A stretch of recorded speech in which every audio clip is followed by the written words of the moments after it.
రాజంపేట ఆర్ఎండ్బి బంగ్లాలో శుక్రవారం డిప్యూటీ సీఎం పవన్ కళ్యాణ్ పర్యటన సందర్భంగా అన్నమయ్య జిల్లా కలెక్టర్ చామకుర్తి శ్రీధర్ మీడియా సమావేశం నిర్వహించారు.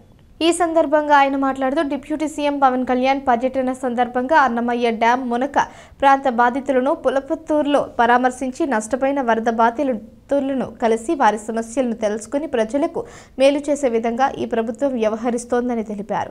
డిప్యూటీ సీఎం పర్యటనలో ఆ గ్రామంలోని ప్రజలు తప్ప ఇతరులోనికి అనుమతించబోమని, లా అండ్ ఆర్డర్ ప్రాబ్లం రాకుండా ప్రజలు సహకరించాలని అన్నారు.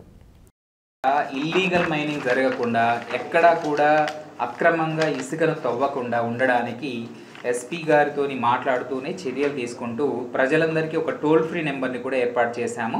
ఆ టోల్ ఫ్రీ నెంబర్ కూడా మీ ద్వారా ప్రజలందరికీ తెలియజేయాల్సిందిగా కోరుతున్నాను. 08561 సో ఇదే టోల్ ఫ్రీ నెంబర్ 24/7 పనిచేస్తుంది కలెక్టరేట్లో.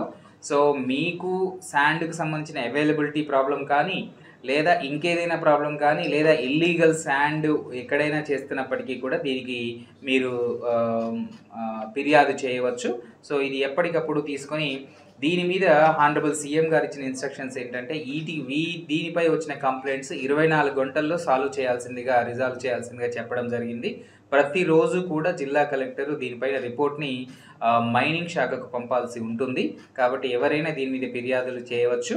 సో ఇది అందరూ కూడా గుర్తుపెట్టుకొని మీరు తదనుగుణంగా ఉపయోగించుకోవచ్చు. డిప్యూటీ సీఎం గారు వస్తున్నారు. మైసూరు వారిపల్లి వచ్చేసి కోడూరు మండలంలో వారు గ్రామ సభలో పాల్గొంటారు రేపు ఉదయం 10 నుంచి దాదాపు 11:30 వరకు అక్కడనే మైసూరు వారిపల్లిలోనే గ్రామ సభలో పాల్గొని అటు నుంచి బయలుదేరి మనకు అన్నమయ్య ప్రాజెక్టు వరదల కారణంగా దెబ్బతిన్నప్పుడు అక్కడ విలేజెస్ దెబ్బతిన్నాయి. అందులో పూలపత్తూరు విలేజ్కి వెళ్ళి అక్కడ బాధితులతో మాట్లాడడం కూడా జరుగుతుంది. సో అది ప్రోగ్రాము. రేపు దానికి సంబంధించిన అన్ని ఏర్పాట్లు కూడా పూర్తి చేయడం జరిగింది. సో అది కూడా మీకు తెలియజేస్తున్నాను. అండ్ అక్కడ మైసూరు వారిపల్లిలో వచ్చేసి గ్రామ సభకి అన్యులెవరిని అనుమతి లేదు.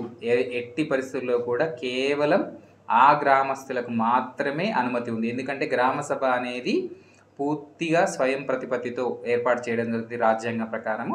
దాంట్లో బయటి వ్యక్తులకు ఎటువంటి ప్రవేశం లేదు. సో అక్కడికి ఎవరు రావద్దు. సో కేవలం గ్రామస్తులకు మాత్రమే ఆ సభను ఏర్పాటు చేయడం జరిగింది.